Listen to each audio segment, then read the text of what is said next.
Good morning, good afternoon. My name is James Boyd. We welcome you to the Synthetic Stock Strategies, just as good as the real thing, question mark. And today's date is actually August 8th. This is a pre-recording prior to the Las Vegas 2017 Investor Conference. We welcome you here. This is actually going to be in support of what the live presentation will be down in Las Vegas for the Investor Conference. So let's go ahead and get started. As I said, my name is James Boyd, and I'm going to be also teaching the Technical Analysis Trade Room down in Las Vegas. I will also be doing a candlestick presentation as well. And this Synthetic Stock Strategies, this will be my third presentation down in Las Vegas. So let's go ahead and actually get started. This is a very interesting strategy, not talked about as much, but very interesting, and we're going to talk about why. Remember that what we discuss here today is for educational purposes only. Also understand that paper money software application is for educational purposes only. Option trading can generally be more complex than stock trading. And also understand that suitability for all investors, you should understand kind of what risk you're willing to take, position sizing, et cetera. That's very important. And let's also understand that we're going to talk about Greeks today. And also with that, InvestTools and TD Ameritrade. They're a member of FINRA, SIPC, but they're separate but affiliated companies. No soliciting, no recording, no photography as we go. So we don't need to actually talk about that. We will be using Poll Everywhere while we are actually at the conference. And also, let's just give a little background about myself. So I began investing in 1996, and I knew very young I wanted to be in the stock market. And so when I was a young boy, I started investing and became InvestTools instructor since 2003. So spent about 7 years just learning about investing, and never read any books on investing, never went to any workshop investing, just practice trading. And so that's where a lot of my experience came from, and I did a lot of practice. I specialize in teaching technical analysis, and I really like to focus on how do you actually handle stocks or markets pulling back? And I really like to focus on using callers as a way to kind of numb the pain of pullbacks. Passions, tennis, dirt biking, coaching, kids sports, European travel. I have 4 kids currently reside in Salt Lake City, Utah. So let's kind of talk about this and jump in. So I don't know if the market's ever frustrated you, or, for example, as you've learned a new strategy, you felt like you're going to pull your hair out. Today, you're actually going to see that this is very similar to actually actual stock investing, but with the use of options. Also, you'll probably seen in like the last, let's say, year and a half, industrial stocks have actually been going straight up, and you also might have felt I'm going to pull my hair out because those are the stocks I want to be in, but they're really expensive, and sometimes you might not have a portfolio that will allow you to actually invest in those good quality names because they're so expensive, okay? So I don't want you to pull your hair out. I want you to consider a strategy in which you can play those higher price dollar stocks that are trending. Now, let's kind of talk about what we're going to learn actually here today. So we're going to talk about how options can be potentially used to mimic stock returns, combine options to potentially minimize the effects of time decay and volatility on bullish trades, define possible entry and exit signals for a long synthetic trade, and explain how to manage a long synthetic trade. Now, the problems that investors face, I kind of alluded to it a little bit. If you're trading, the most important thing is rate of return. You don't retire, or I don't retire because I want to. You have to get certain rates of return to get you to retire. So the thing is, we all have investing capital or a balance we start with. But the thing is, when you trading stocks, it can be capital. It can be less efficient just because it takes so much capital to get the rate of return. So many stocks that are good quality names, maybe like Facebook, Apple's, Google's, Pricelines, Amazon's, industrial type of stocks, etc., they all have high share prices, which can make it difficult to trade those, and then position sizing can be difficult because you might not be able to get 100 shares, okay? So we're going to break this down, like what is really a long synthetic. So let's break this down. Let's talk about what it is, and then we're going to break it up into individual pieces. And then what we're going to do is bring it together. So a long call, as you know, Long call, that means we actually are buying a call, long call, or buying a call itself, is delta positive. So if I say the term delta positive, it actually means that I have a bullish bias. I want the stock to go up. Second, if I say theta negative, what that actually means in this case is if I buy a long call and I hold that position, pretty much every day that goes by, it's going to be burning time off the option, okay? Vega positive, if volatility were to increase, it could actually help your position, okay? So that's a long call, and you're going to see that on this graph. You're going to see that there's a maximum loss. This green line right there, there's a maximum loss, but the long call, the nice thing about it is it has unlimited upside. That's awesome, but there's some drawbacks. Time decay, okay? Now, second, if you take a look at this, the short put. Now, this is called a short put. Another name for it is a naked put, cash secured put. Those are all the same things, okay? This is delta positive. We want the stock to stay neutral to bullish, okay? So, again, if I say delta positive, it means we're bullish. Theta positive actually means that if we can hold the position over days to weeks, the position could gain money from time eroding off that option, and it's actually Vega negative, meaning if we actually saw the volatility on the stock and or market increase, we would be Vega negative, which means our position would be hurt by volatility increasing. So on sold puts, we actually want volatility to go down. If the trend is going up, usually volatility is going down. For a short put, that's good. You want that. You want volatility to go down. Volatility goes down, the price of the option contracts, thus you could buy it back for potentially cheaper. That's good. That's what you want. Now, when you combine these strategies, and I want to say one quick thing back here, you're going to notice this green line right here, there's a maximum gain. Okay, so it doesn't matter if the stock went from 100 to 1,000. It doesn't matter. On the sold put, there's a capped gain, and you're going to see that if the stock were to actually drop down lower, lower, lower, lower, lower, you're going to see that we could actually lose more and more. Here's the dollars, and then right to left is the stock price. So if the stock were to actually drop down in price, you're going to be losing more and more. So remember, the long call has a defined risk. The short put, your maximum loss, if there is no stop, is that the stock goes to zero, okay? The long call has unlimited upside. The short put has a capped upside. But when you combine them, it really makes something quite interesting.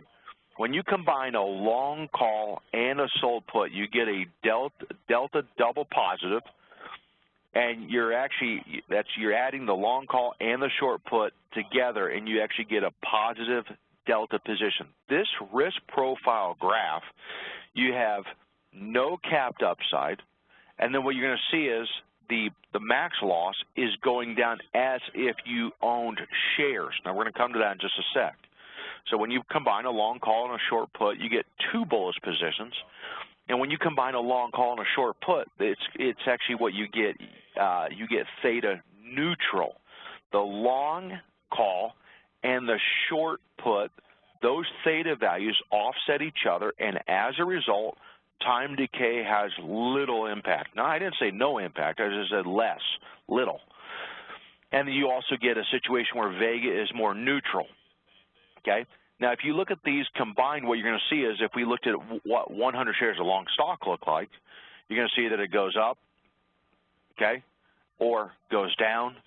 And then if you looked at one long synthetic, you're going to see it goes up, and then it actually goes down. So the profit loss graph, now remember, on the left-hand side, here's your profit loss dollar terms, and then here's the stock price at the bottom.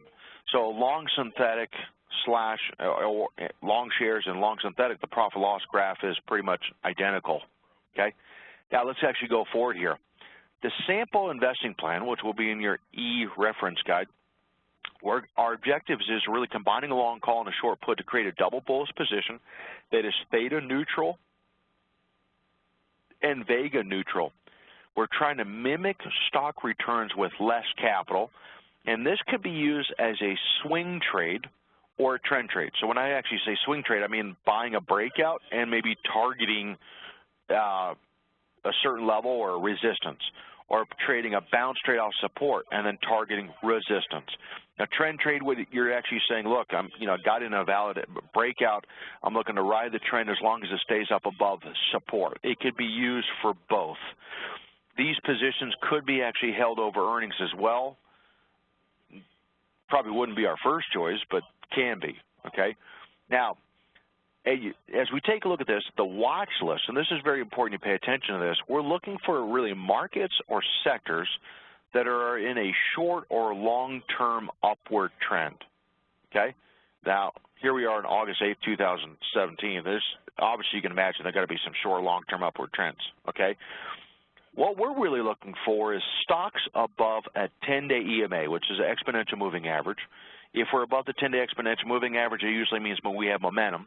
And I think it would actually be okay here if you wrote down, we're looking for stocks above the 10, we're looking for stocks potentially above the 30 as well. If we're above a 30-day SMA, it usually means the trend is making higher highs, higher lows. We're looking for average stock volume, average, that means like over the last 30 days, really 1 million plus, and we like to make sure that the option, the max bid-ask spread, is about 20 cents or narrower, okay? Now, I think this is actually very important to understand this. If you've ever played golf before, you'll actually know that just because you have a driver doesn't mean you're always going to hit the driver when you're actually 15 feet away from the pin, okay? There are certain times when you use those clubs, okay? And the same thing actually goes with this strategy. If you are in what we call, I have what we use in our classes, sample market trend phases. Trend phase 1 would be when the stock is below the 10-day EMA and the 30-day SMA. That's trend phase 1. Think of that as 3 red arrows, okay? You got bad short-term price action, negative momentum, and poor sentiment. That's what trend phase 1 is, okay? Trend phase 2 is when the stock gets back up above the 10-day EMA and perhaps above the 30-day SMA. So short-term momentum on price is better. Short-term momentum, MACD, in other words, is better, and the sentiment is actually better. So trend phase 2, I want you to asterisk that. That's what we're looking for. We're looking for some stocks that are snapping back to the upside after a pullback. Think of that as a 1 green arrow potentially, okay? And trend phase 3 would be a stock that is above a 10-day EMA and a 30-day SMA. Think of that as 3 green arrows, okay? Now, you know about 1 green arrow, three green arrows. But think of that as like trend phase 2 and 3. That's how we really kind of define them. We're really looking for stocks that are in trend phase 2 or 3, okay? Something that was beaten down and starting to reverse back up, trend phase 2, or something that actually has kind of shown more signs of actually breaking out, making higher highs, higher lows, et cetera, okay? So we're going to really focus on trend phase 2 and 3, either 1 green arrow or 3 green arrows. Now, let's kind of show an example of what we really mean by this, and I'm going to kind of use just kind of show you what this will look like. So when you actually have stocks go down, I'm writing on this, hopefully you can see that, you're going to see that this stock route all right here is really in what we call trend phase 1. It's really making lower lows, lower highs below the 10 and the 30, okay? Sellers are in control. When you get, for example, the price back above the 10-day moving average, like you did actually in here, this would be trend phase 2. You're going to see that when the price gets actually, and when I say price is in trend phase 2, I mean that square that I just did on the screen. If the price gets above the 10 and the 30-day moving average, and usually that means you have a moving average cross as well, that would be trend phase 3. So let me write this for you right here, and I don't want it to actually be, there you go. So this would be 2, 3. So what we are looking for is stocks where they get back up above the 10, or when the stock gets above the 10 and the 30. This is what we are looking for. We are not trying to pick the bottom. We are trying to actually identify when the stock is getting back above the 10 so we can take a more bullish trade, okay? Now, that's trend phase 2, right there, when you break the diagonal line and you get back above the 10. Trend phase 3, obviously, what we said before is very easy to see. It's when you get back above the 10 and the 30 and you have a moving average crossover. What can happen now is it can set off in motion a series of higher highs, higher lows over time, and could perhaps make a very nice trend, okay? That's what we're looking for. Now, let's kind of go forward here. So some sample entry rules is most of what we're going to be looking for is trend reversals. Trend reversals is really like diagonal resistance breakouts. This could really be intermediate flags. So if you love flags, higher highs, higher lows, etc., this strategy could be for you.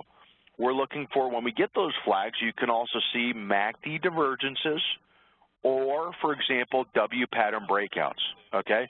All of the above. So if you start to see this stuff like MACD divergences, double bottoms, or W patterns, you're probably going to get trend reversals. Fantastic. If you get an ascending triangle breakout to maybe Fibonacci extension targets, this could also be, that's the technical analysis we could be looking for as well. Or maybe the stock is maybe going into earnings within, let's say, 3 to 4 weeks, okay, and you're getting a price breakout or a bounce going into those earnings. That's another time that would interest us to apply this strategy. So this is very similar to stock investing. We're just going to use options to leverage or leverage the trend. So let's go talk about it. Now, what we're going to do is when we do the long call, we're going to do the expiration of 70 to 100 days. Now, this begs the question, why so far? Why not like 40 days? Well, if we're going to ride a trend or try to, I don't want to actually be always underneath the constant threat of expiration. So we're going to try to go 70 to 100 days out. We're going to try to actually let the time decay not burn as quickly. The strike selection we're going to do is typically between maybe a delta of, let's say, 40 to 45. Not all the time, but this is just an example.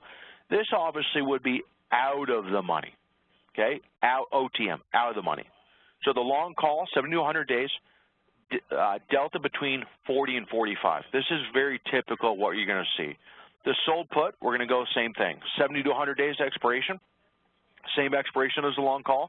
Strike selection, like you're probably very familiar with, is a delta between 30 and 35, okay? So just, now, by the way, that would also obviously be out of the money as well. Now, when you add up the deltas just real quick, let's say if you did a long call with a delta of 40 and you did a short put with a delta of 30, if you add those up, 40 plus 30 is 70. So what that would do is it would really be acting, you would have a delta total of 70, 40 plus 30 is 70 delta plus, and this would mimic as if you owned how many shares of stock? That's correct, 70 shares. Okay, it's not always going to be the case that when we do long synthetics that you're going to have 100 delta as if you had 100 shares of stock, and we're going to talk about that right now. So if the implied volatility, okay, other considerations, if the implied volatility is in between 15 and 24, now when you do that, how far do you go out to check this? We go out 40 days to expiration, okay? We want to see go out 40 days to expiration on the option table, check and see is the implied volatility between 15 and 24. If the implied volatility is between 15 and 24, we're going to be selecting an in-the-money call, the first one in the money, and we're going to be doing the out-of-the-money put, which is going to be the same strike, which means your delta would be 1 or 100, and that is going to emulate or mimic stock ownership. Now, if the implied volatility, when you go look out 40 days to expiration, if the implied volatility is showing higher, 25 to 34, we would consider what I showed you before, really a delta between, let's say, 40 and 45, which is out of the money, and we'd be doing an out-of-the-money put, a delta between 30 and 35, and we're going to try to aim for a total delta between 70 and 100, 70 and 80, excuse me. So this kind of brings up the question, why the variance? Well, if the implied volatility is higher, it's suggesting that the stock price is going to have more fluctuation. How many of you have ever been in fluctuating stocks and actually kind of got emotionally wicked out, so to say? So I'm just going to tell you is like if there's forecasted to have higher volatility, I want my the delta to be lower. If it's forecasted that it's going to be less volatile, I don't actually mind have the position where it's a higher delta. So I try to account for that in what strikes that we pick. Now, let's move forward. So if implied volatility is greater than 35, let's say it's like a Tesla or something like that, we would consider looking for another opportunity. Now remember, you got to remember, it's in the market that we're in where the volatility has stayed, let's say, below 18 for a long time. You're going to see a lot of stocks that are going to be in that 15 to 24, 25 to 34. Not many stocks are going to be above 35. Not many, okay? There's not many stocks that are like Teslas. If you get a stock that has over a 35 on implied volatility, it's probably a biotech, or it's probably a cheap stock in which you could just buy the shares anyway. Now, this is what a long synthetic looks like. We have a 62 call plus 1. That means we bought it. And you're going to see that we actually have the 62 put, the minus 1, which actually means we sold it. And if you go look at this, you're going to see that the deltas, 43 and 58, when you add those together, the delta for this one contract would be 101.94. And you're going to see that the theta right here, and I'm sure many of you have seen this, when you actually had long calls by itself, there was always a negative theta there, which, boo, can be, well, you got to get the stock to go up to actually offset that theta decay. But when you combine these two, what you're going to see is if you combine these, instead of actually having a negative number, you're going to actually see that it's actually theta negative, okay? Now, I wonder if you ran a business where your bank didn't charge you any interest and your competitors were getting charged interest. Who would have better profit margins? I'll let you answer that question. But the biggest actually thing is when you look at this is not only just what the theta is, that it's more neutral, it's also the trade price. So to buy the long call, you actually had to pay for it. To sell the put, you actually collected for it. So instead of actually putting money out, in this case, how much money do we actually put out? You put out a whopping 15 cents per contract, or $15. Note, when you sell a put, you would also need buying power, okay? So I'm going to write that you paid out 15 cents or $15 plus BP. That stands for buying power for that short put, and we're going to talk about that, okay?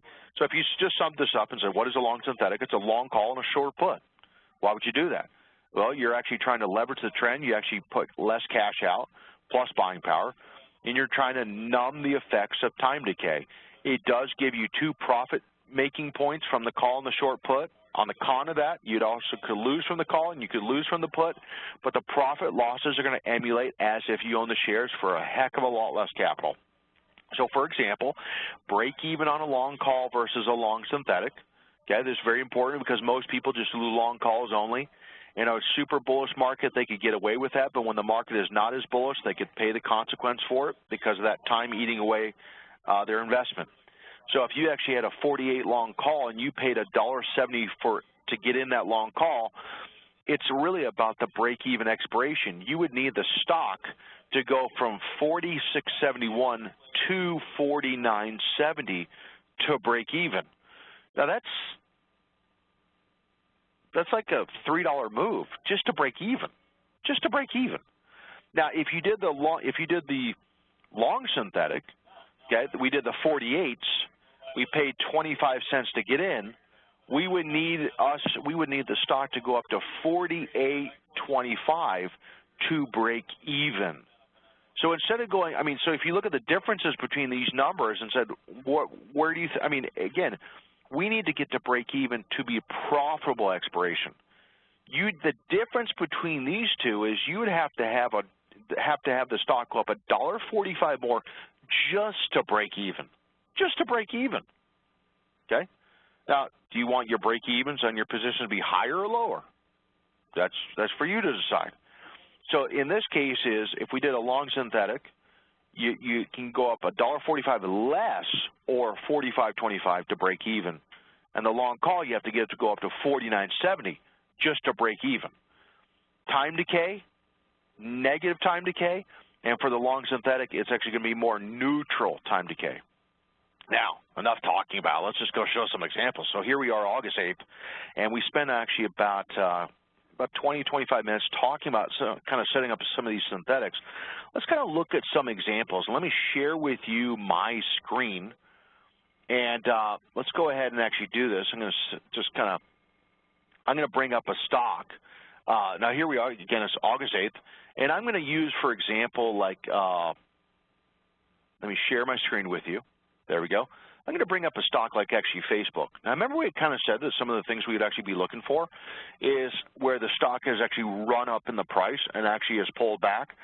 Facebook yesterday gave it an interesting setup where it kind of broke the diagonal slant. Okay, it's above the 10 and it's above the 30. Okay, on the moving averages. The stochastics actually crossed up and the MACD turned up. Now, here's a classic situation. You might like Facebook, but you say, I can't buy Facebook, it's too expensive. And that might be the case, sure. But in this case, what I really want us to actually take a look at is when I go to like a stock like, say, Facebook, what I'm going to now do is go apply what we just discussed. So I'm going to go out. So first of all, I want to see go 40 days out to expiration, as close as I can get to it, and see where we are. So here I am in September with 38 days left. Go all the way over to the right, and you're going to see that the implied volatility is actually 21. Now think back. If I actually had this, if I was looking, should I do the same strikes or should I stagger the strikes? Well, if 15 to 24, I'm going to buy the in-the-money call and sell the same strike on the put side. If the implied volatility is 15 to 24, we go look at the implied volatility. How far out again? 40 days. If the implied volatility is 15 and 24, we're actually going to go pick the exact same strikes. It's going to emulate stock movement. Now, second, when we do this position, what we're going to do is we're going to go out 70 to 100 days. We're going to go to the 20 October, 73 days to expiration, and we're going to pick the in-the-money call. Now, if I take a look at this, I'm going to write this down so we can see this. We're going to actually, for Facebook, okay, so you can follow, we're going to actually pick the October 170s, okay? And those October 170s, if we pick something right here, it's probably going to be about 805, okay, 805. Now, what we're going to do is over on the right-hand side, we're going to go over right here, and you're going to see that we're going to sell the 170s. Now, what you're going to see is if I do the October 170s, the call, we're going to pay 805. Then what we're actually going to do is we're going to do the same ones. We're going to do the October, okay, 170 E's put, and we're going to collect, if I got something maybe right in the middle, it's probably going to be about 505, okay? So now, this number, of course, is a negative number, okay? This number, again, that's the credit, okay? So in parentheses mean we pay, and then without the parentheses, credit. So if you said 805 we pay, we collect 505, what's the net credit? Well, the net credit would really be $3, okay? So if you kind of think about it like this, so we collect 505, but we pay out 805, we're going to actually is it a credit or a debit? It's a debit, okay? Debit. Debit actually means that we pay. So in this case, what you're going to notice is the break-even is going to be 170 plus the debit, $3. So we would need the stock to be at 173. Now, I want you to look at this. Both eyes open, please. You're going to see that the stock is at 172.75.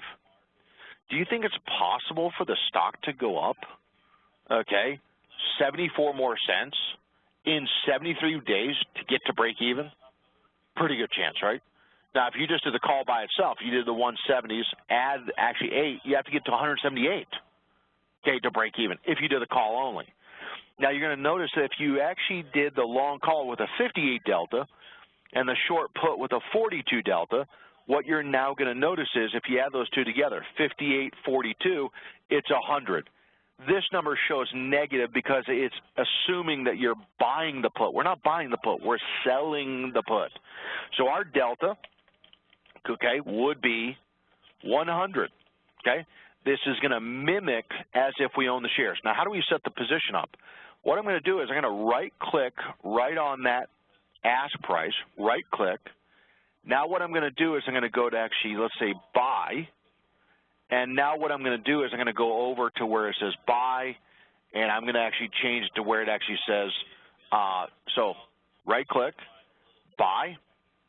I'm going to go over here to where it actually says collar synthetic. So right-click on the ask price, go to buy.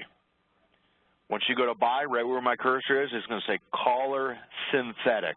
Now once I do this, collar/synthetic, what I'm going to now see is it's going to say combo, okay, buy +1, 170 call, selling 1, 170 put, and the debit here is $2.30. The $2.30 actually represents how much money, okay, it's representing how much money that we're actually putting out to do this trade. Okay, $2.30 or $230 per contract. When I go to confirm and send, okay, it's going to show us the buying power effect is going to be 1748. What is the buying power? The buying power is your obligation for the selling of the put, just in case you were actually put those shares of stock. That's what it is. So cash-wise, $230. Buying power is for the sold put. Okay. Now, if I put this position in, let me just double-check this. Okay, so we're good. Confirm and send. If I put this position in, you're going to see that that position is going to be right there. We have the 170 call, 170 put. If this position doesn't fill pretty quickly, I'll go back in and maybe just push down the, kind of change the price so we can actually get filled so we can see what this is like. Now, I went to the middle there, and we'll see if it just fills.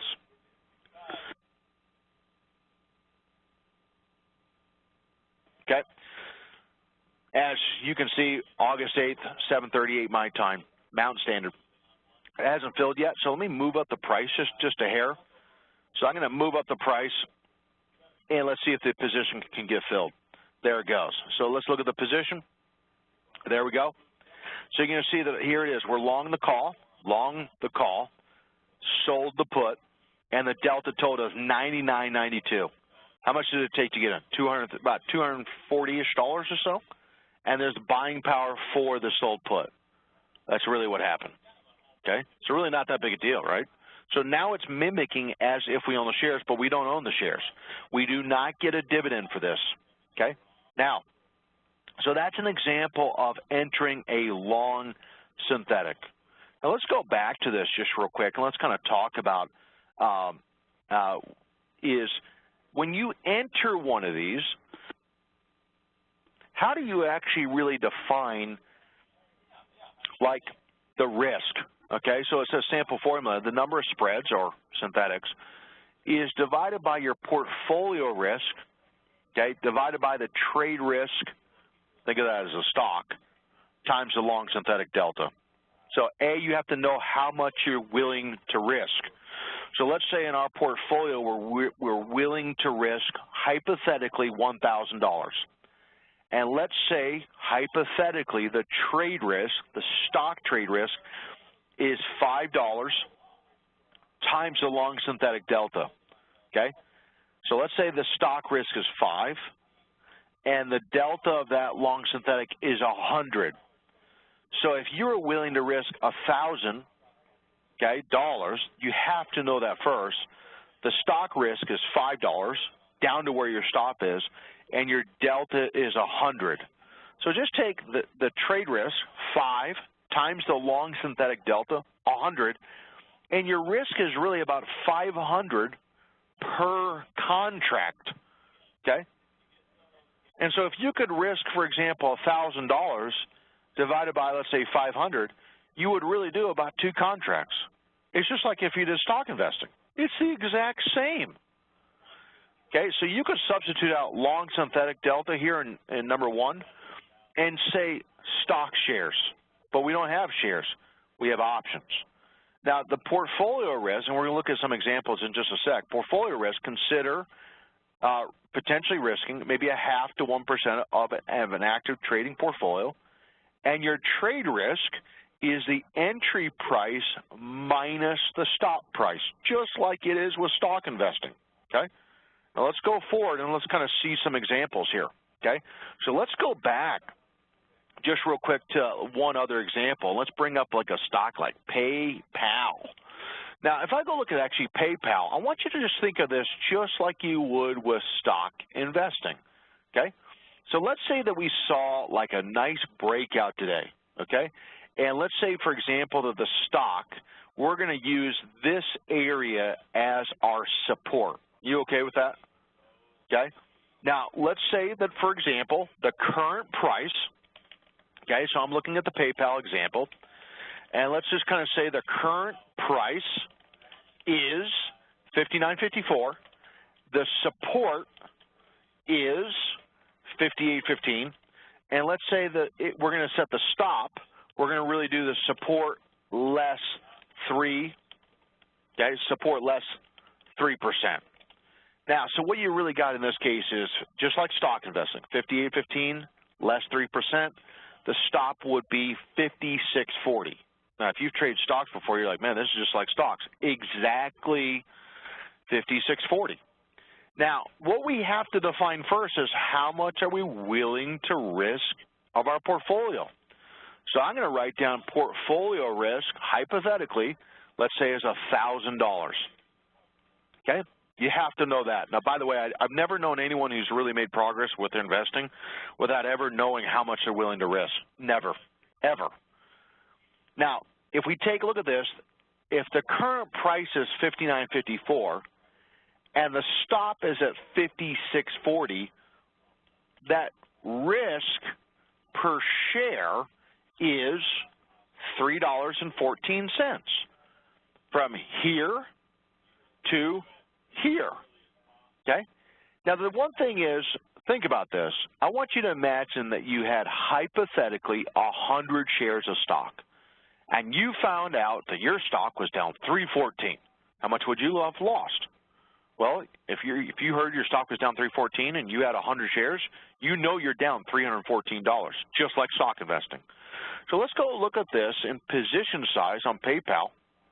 Let's go look and see 40 days out, how volatile is it? What you're now going to notice is the implied volatility. So we're going to go out 40 days expiration approximately, close as we can. Go out, you're going to see the number is 27. What does that mean?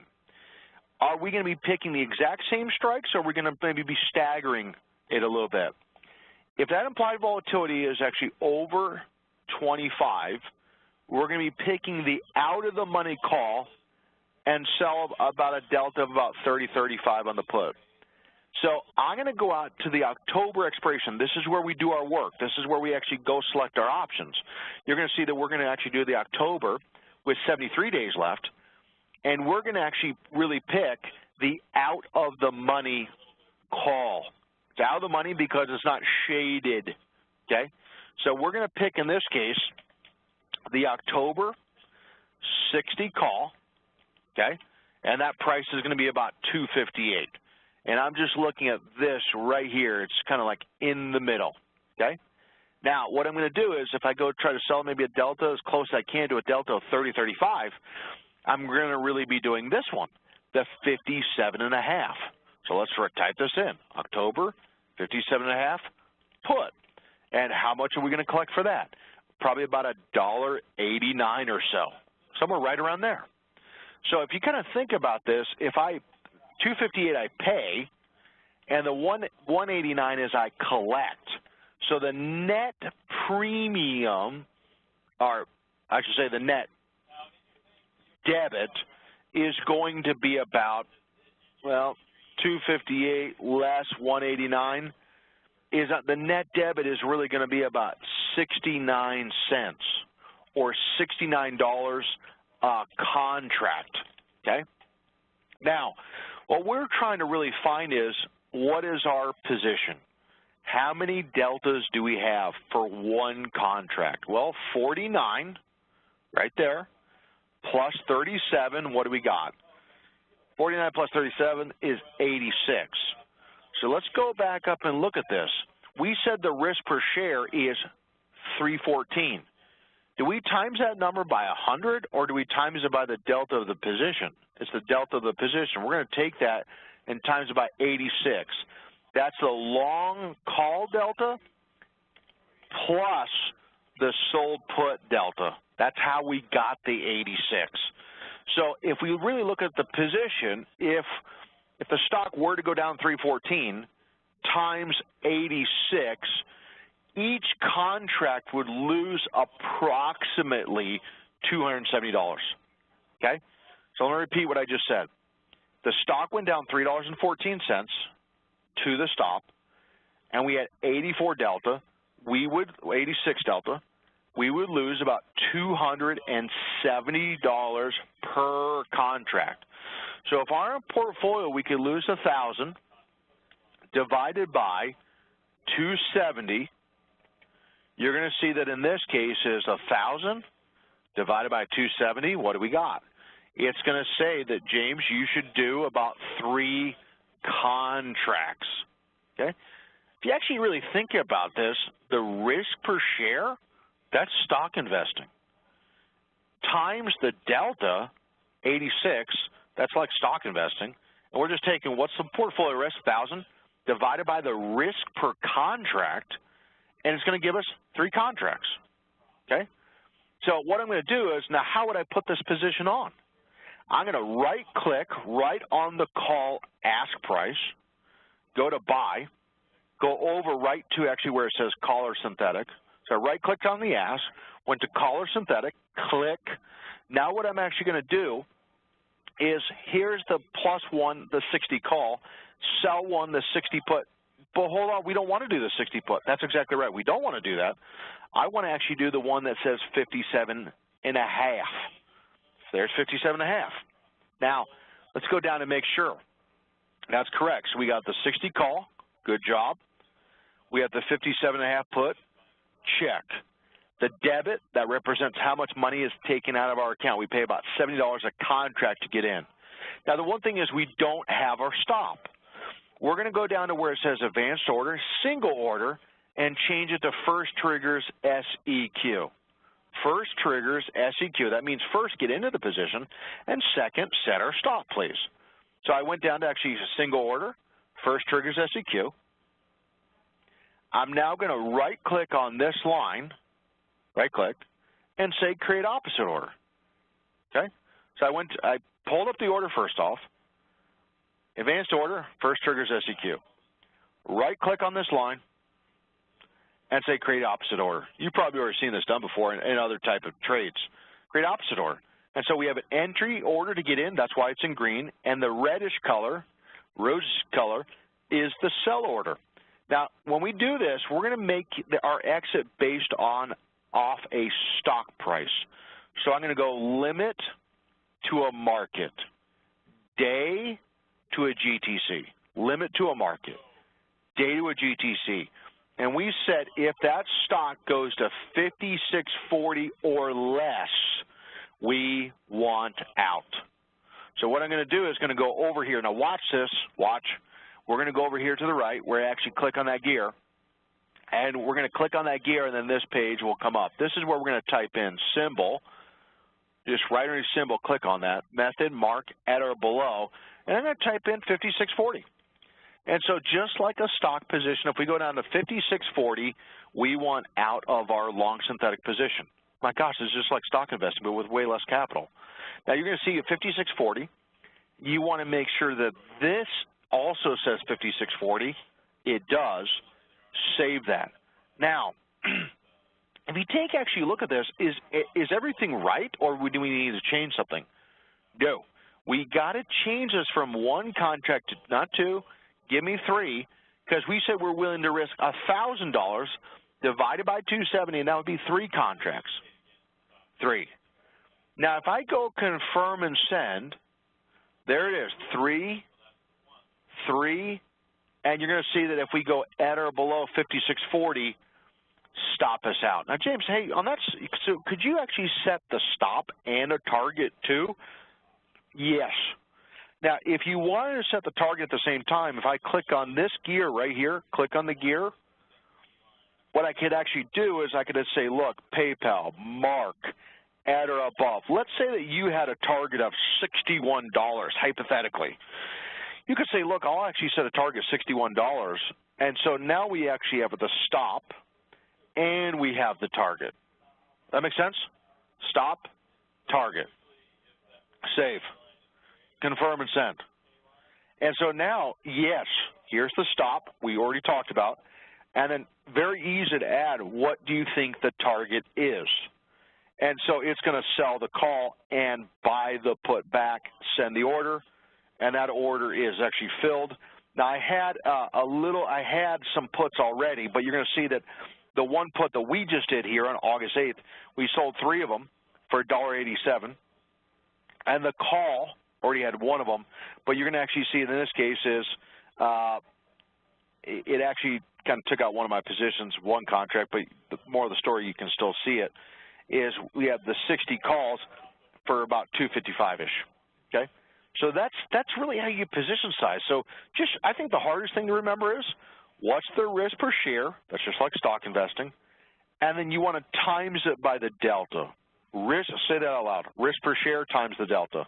Risk per share times the delta. Risk per share times the delta. When you do that, you find out what the trade risk is.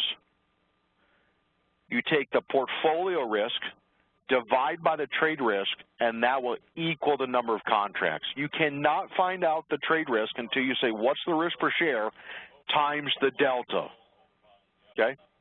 All right, good job on that. So let's kind of go back and actually kind of talk about this,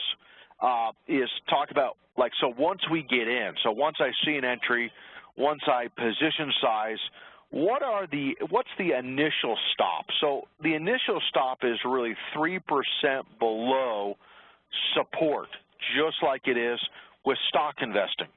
There's no difference.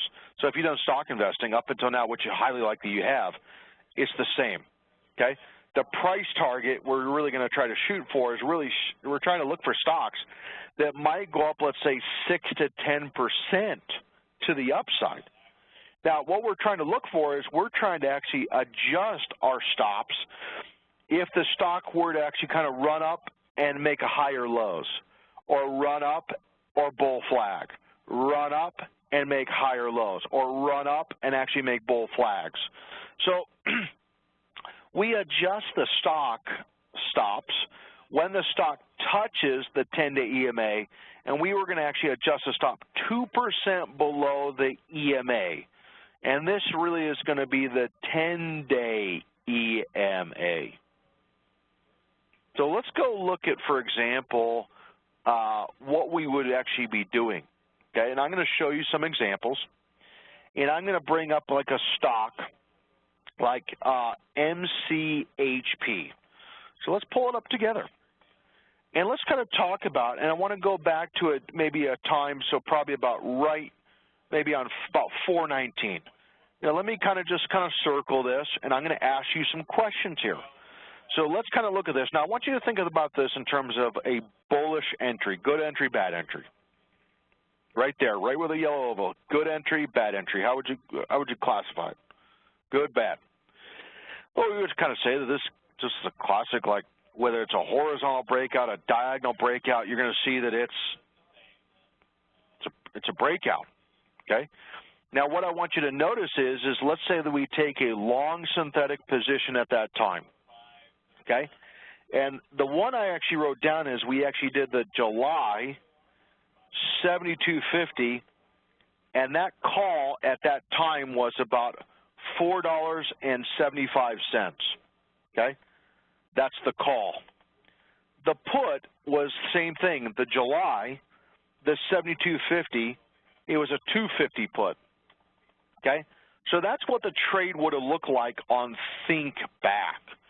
Now, so if you were going to get in here, where would you set the stop? Where would you set it? Might be that you set the stop maybe right underneath, let's say, this area right here, maybe 3% below that 72-ish number. I think it makes sense, okay? But, okay, so once the stock goes up, now what? Okay, so if I get in, let's say right here, and I set the stop below here, that's stocks 1010. I think we could check that one off and move forward. Let's talk about stop adjustments. Well, when we do stop adjustments, what I'm going to do is I'm going to add, so you can, and I'm going to show you something just real quick. I'm just going to add one thing, and I'm going to show you how to put it on there. But if I go forward, what you're now going to see is when I go forward is, let's talk about just really the adjustment, okay? So when I go actually forward in time, what you're going to see is, if you take a look at this, is the stock runs up and then actually it pulls back to the 10-day moving average, the blue line, and then bounces back up. That's really like a higher low, okay? Now what you can do is you can go to where it says Edit Studies, right here, Edit Studies, and then what you can do, so I clicked on that test tube right there, I'm on the charts, and you can go to, I'm just going to type in envelope, ENV, right in this box. Now, this is very important you pay attention to this, so if you mentally drifted, come on back. ENV, okay, so I hit the test tube, typed in ENV, and there's moving average envelope. I'm going to double click on it. Now, once I double click on that, that moving average envelope is going to show right over here. It's in the price. Now, very important you listen to this. Let's go over to the right, click on this gear, click. Now, if I click on this gear, what you're going to now notice is it's going to say, well, it's going to say the length, that's the moving average. We're using the 10-day moving average, percent above 10, percent below 10, and there's going to be what we call like an upper band, a lower band. Well, the thing is, I don't want the upper band. I want a lower band. So this upper band is going to show a 10% line above the 10-day moving average. I don't want that. So right here where it says Show Plot, you're going to want to make sure that you uncheck that, okay? Lower band checked. I'm going to click on that lower band right here, and it will say Show Plot. That's fine. I like to, for example, take the style and just kind of make like a little highway strip out of it right there.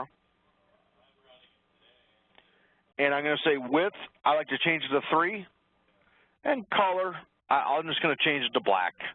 Now what this is going to do is it's going to take, we're going to be looking at the 10-day moving average, 10% below, but in this case we don't want 10%, we actually want 2, okay? Want 2. So it's going to run 2% below the 10-day moving average. We're looking for those stocks that actually really have a trend, okay?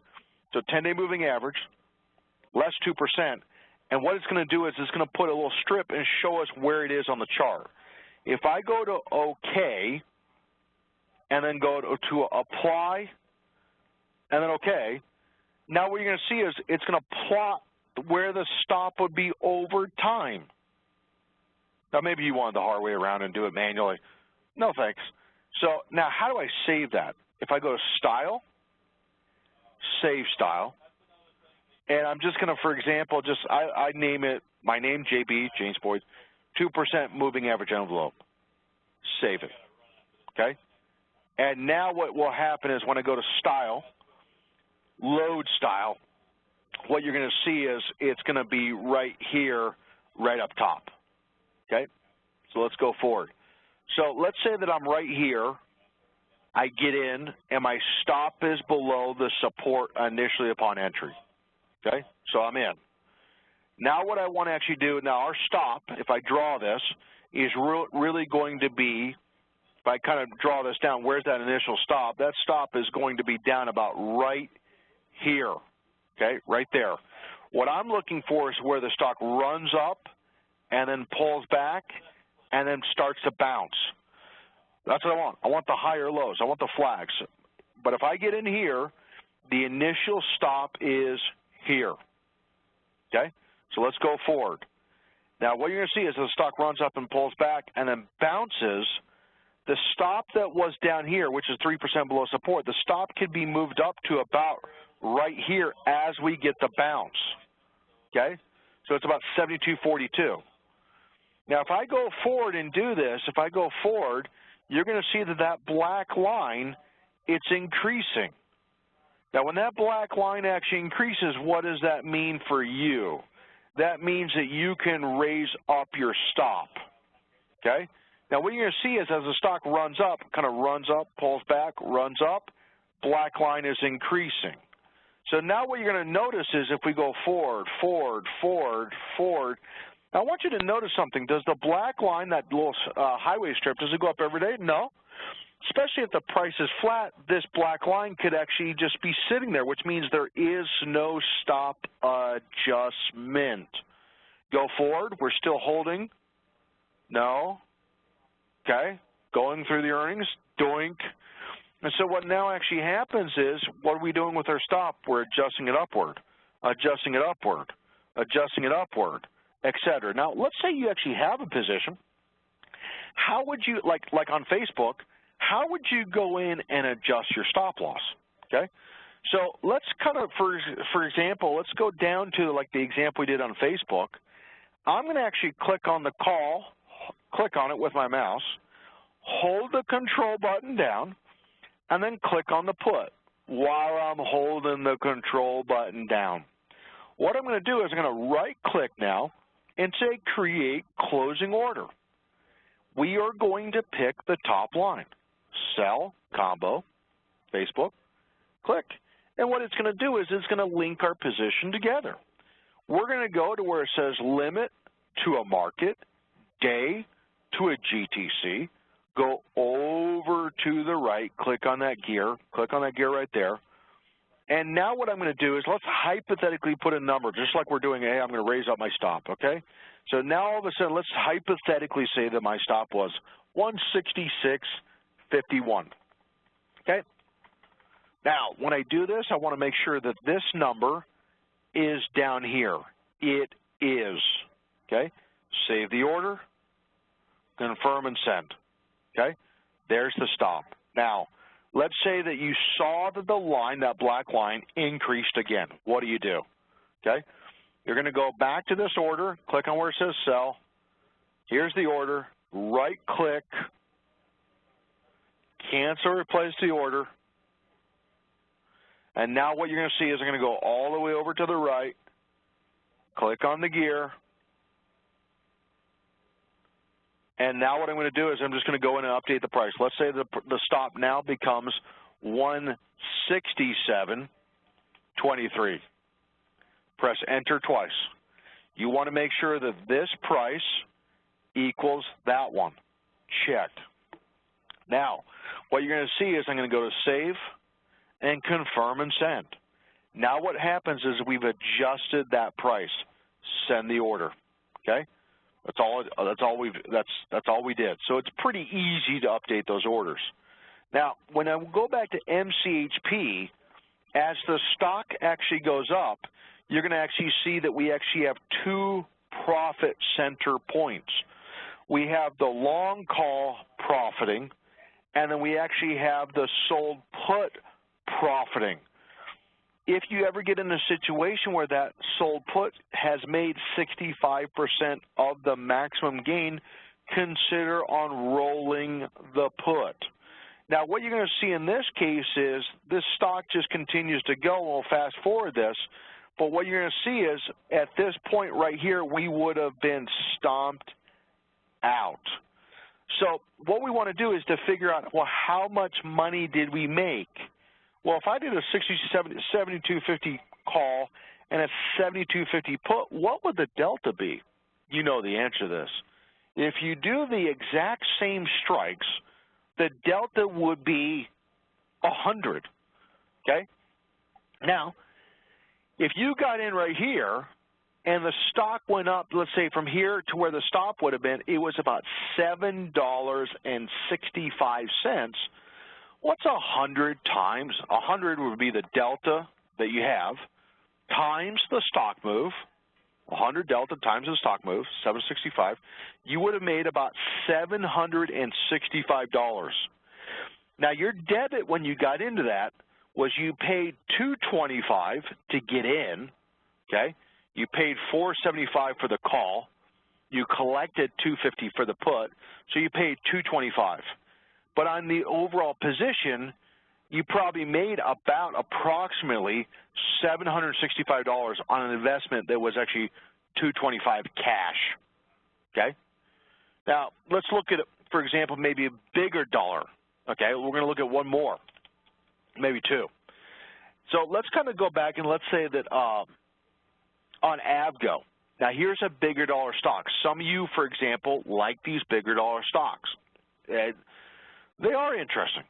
If you look at this, so here's a stock that actually has gone down. It broke above the 10-day moving average, the blue line. What does that mean again? That's what we call trend phase 2, okay? Think of this as an intermediate flag. And so let's say that on 710 we get in. On 710 we actually get in right here. Now, where would you set your stop below initially? Well, you might kind of go back and say, James, I'm kind of seeing the horizontal support might be somewhere right around 235, less that 3%. So let's kind of mark this, and I'm going to kind of look and see that, James, my initial stop might have been somewhere right around 227, maybe 75 or so, somewhere right in here. Now, let's kind of look at this.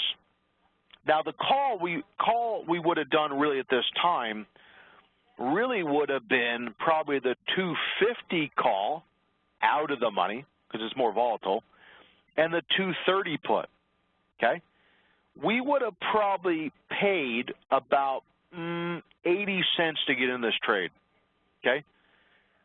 Since the option is more volatile, we would have not done the in-the-money call and the out-of-the-money put to make a delta of 100. You would have only probably had a delta of about 80 here because it is more volatile. So let's go forward and kind of see what happens. What we're looking for as the stock runs up and then pulls back and then runs up, we're looking for those bounces.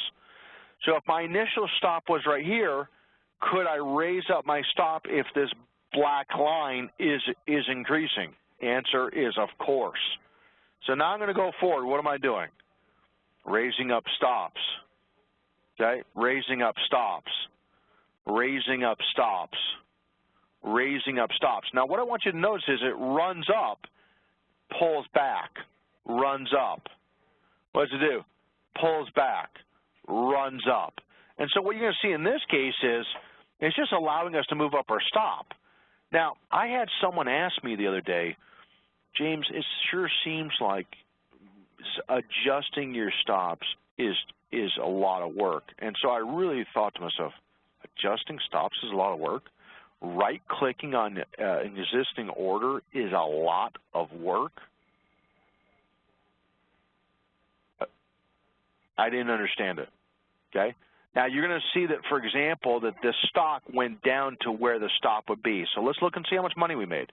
Let's assume that we got into here at the close of the day and we got stomped out right here. What was the percent? What was the dollar movement?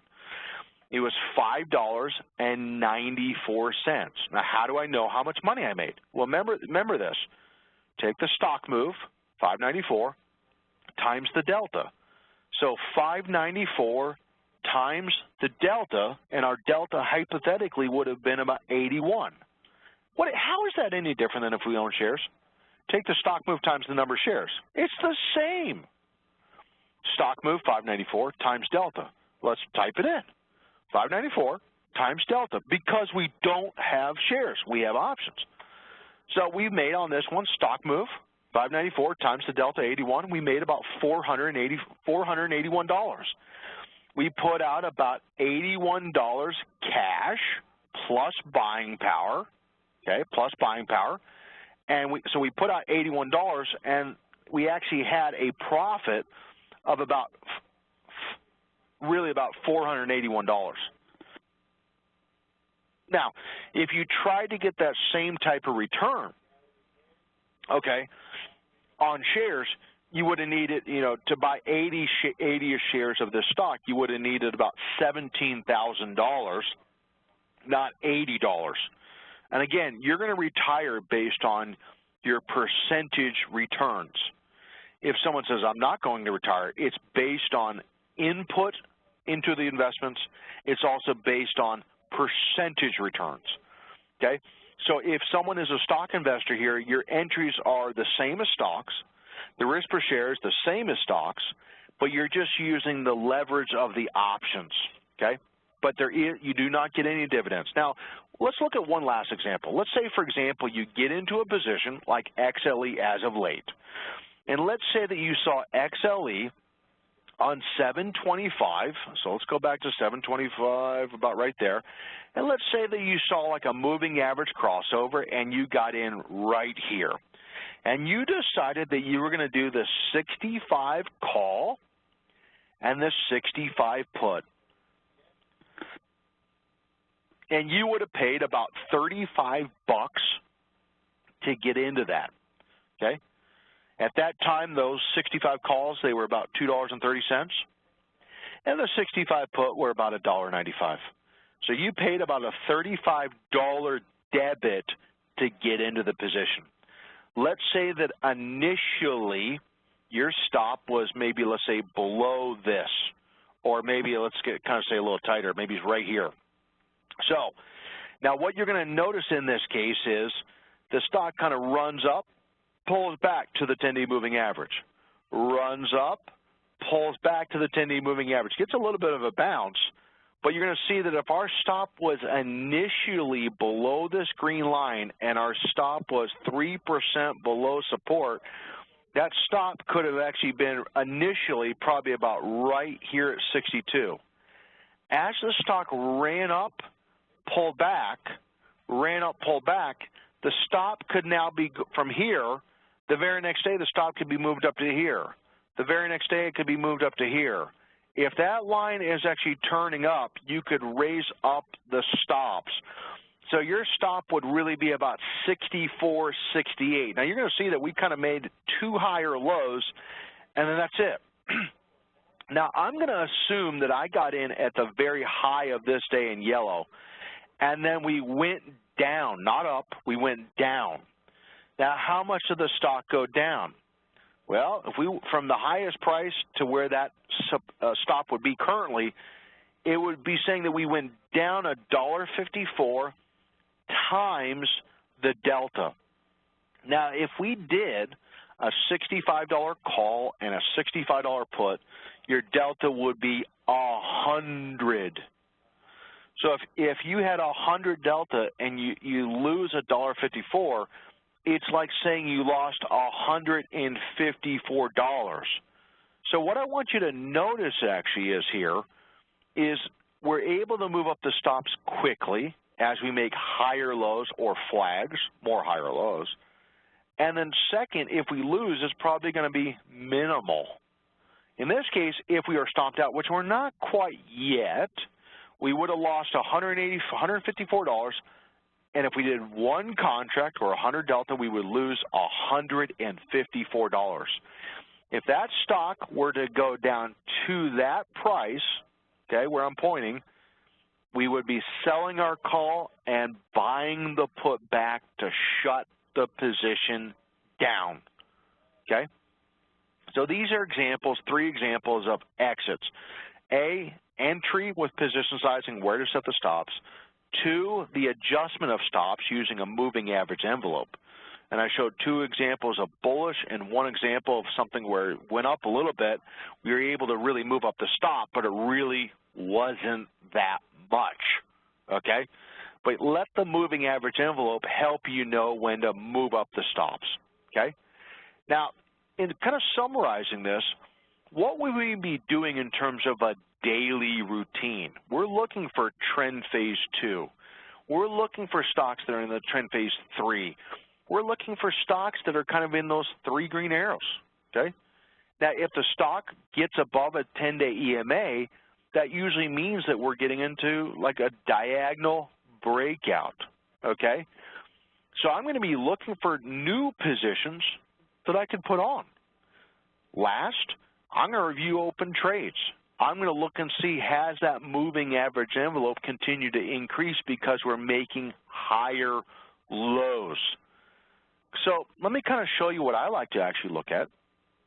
And so I'm going to bring up, first off, I'm going to bring up the Market Watch, and I'll explain this actually at the conference. So if I go to Market Watch, you're going to see that I actually have some headings here. And what I'm going to do is I'm going to go to where it says finance. I'm just going to go, so I'm on the Market Watch tab, and I'm going to go right underneath where it says quotes. Okay? Now, right below quotes, I'm going to click the drop down, and I'm going to go down to where it says public, and I'm going to go right to where it says Dow Jones Industrial Average. Okay? Now, what this is going to do is it's going to give me a set list of stocks, okay? Now, what you're going to see is one of them that we looked at yesterday on the Stocks Online Coaching. Now, you're going to see a couple of headings up at the very top. Now, you're going to see where it says P1, that stands for Trend Phase 1, P2, Trend Phase 2, Trend Phase 3, Trend Phase 4, and it just so happens that I'm showing this that it says loading. That means that my signal here has actually just kind of gone very slow.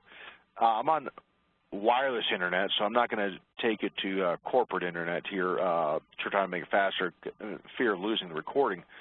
But at the conference, we can find stocks that are in what we call Trend Phase 2 or Trend Phase 3. To find them should be quite easy if they're there. One of the examples we looked at yesterday was Goldman Sachs. Goldman Sachs was a stock that was really like moving average crossover. It was an example of something that poked its head above resistance, and yesterday that's what it looked like, and then today a little follow-through. Now, we just didn't sit there and look at it and say, oh, how nice. We said, hey, look, $234 stock. It's expensive. I don't want to maybe eat up my capital. So what we did is we went long the call, okay, and we sold the put. Now, what you're going to see in this case is you're going to see that the call has increased in value and the sold put has decreased in value, okay? Whenever the call has made the most money, it's saying that the move has been quite bullish. But a lot of the times what you'll notice is the sold puts tend to make the most money because it is actually eroding from the time, okay? So in this case so to find them, it shouldn't be hard at all. Let's say that I had a Goldman Sachs position, and I said, I wonder where I should move up my stop to. I want to go right to where this point is I'm going to move up my stop to 221.97. That's where I'm going to move it to, okay? So A, to find them, as I'll show at the conference, how do you put on this P1, 2, 3, 4, 5? How do I put it, and how can it help me find stocks that are already kind of doing that? The other one we looked at last week was even like a stock like JP Morgan. Same thing. Got above the 10-day moving average, above the 30, breakout. Same thing. Bullish entry. We took this also as a long position. So finding stocks, if you letting technology help you find those, it really can be very, very simple. The other one we talked about last week is a small company we've never heard of before called Chevron. Chevron was an example. We actually saw a moving average crossover, Trend Phase 3. Stock runs up, pulls back, making a flag. And so you're going to see that this is another situation where we're looking for like another re-entry here. And notice what's actually happening with the stop adjustment. We're being able to raise up the stop. Being able to raise up the stop means we're cutting risk. Being able to raise up the stop means we're locking in profits, okay? So we'll talk about that more at the conference. How do you actually use these columns to help you screen for candidates? But again, the last thing is using the moving average envelope to be able to visually see where the stops are, okay? Make it easy. Now, as we wrap this up here, remember that we want to review which stage the market is in. So when I say market, I mean SPY, okay? So if the market is really above the 10 and the 30, let's say all-time highs, that trend phase we talk about in our classes would be trend phase 4. That means we're making higher highs, higher lows, bulls are in control. That means a lot of sectors are in that same phase. If the market is showing buy signals, a lot of sectors will be showing buy signals, a lot of stocks will be showing buy signals. What we would want to really be doing here is we would want to review our recent entries to say were these good bullish entries. Identify where the exits were when we got out. Did I actually adhere to my stock management rules. How diligent or disciplined was I in moving up the stops? And also, I think the biggest thing is, what about, for example, your position sizing? Was it appropriate? Were you doing it correctly? Now, the biggest thing is, what areas would you also define as maybe having difficulties in applying this system? What you'll find is if you have any foundation at all in stock investing, this completely translates into what I'm teaching, completely, okay? Now, it does use options, of course, but it's, bull flag, horizontal breakouts, diagonal breakouts, same, okay? You can get more information by attending the Technical Analysis Wednesday Trade Room. We kick that off at 9:26 a.m. Eastern. That is the Technical Analysis Trade Room on Wednesday, 9:26 a.m. Eastern, where we talk more about this strategy, okay? Now, also remember that maybe at the conference, and I'll just kind of put this as a placeholder here, is there are also things called short synthetics where you can reverse what we've done and do it to the downside. I won't go into this unless the market becomes more bearish, but just know that that is possible to reverse what we talked about. Yes, okay? Now, today what we actually learned, today what we learned is how options can be used to potentially mimic stock returns for a lot less capital. Combine options to potentially minimize the effects of time decay and volatility on bullish trades.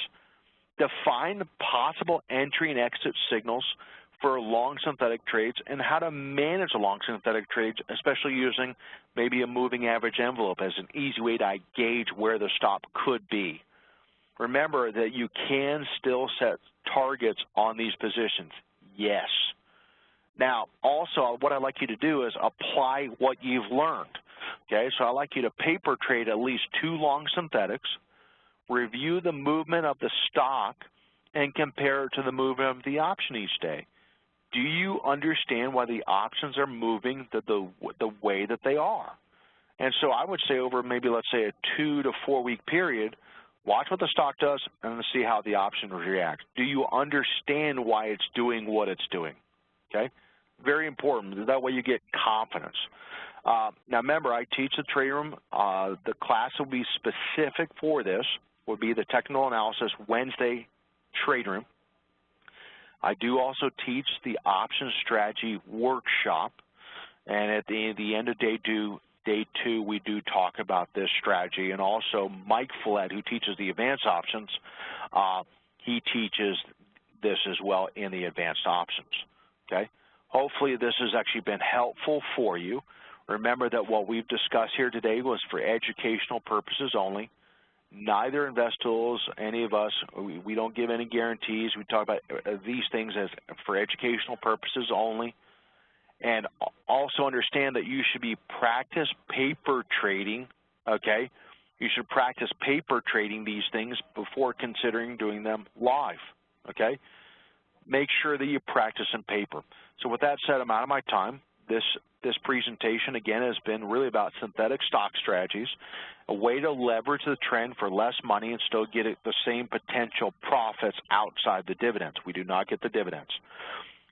So, again, my name has been James Boyd. I will see you down at the Las Vegas Investor Conference coming up in about 2-ish weeks or so, and I look forward to seeing you there. And also, if you've reviewed this recording, hopefully you've enjoyed the recording as a backing to what you saw at the conference. Thank you so much, and have a great day. Bye-bye.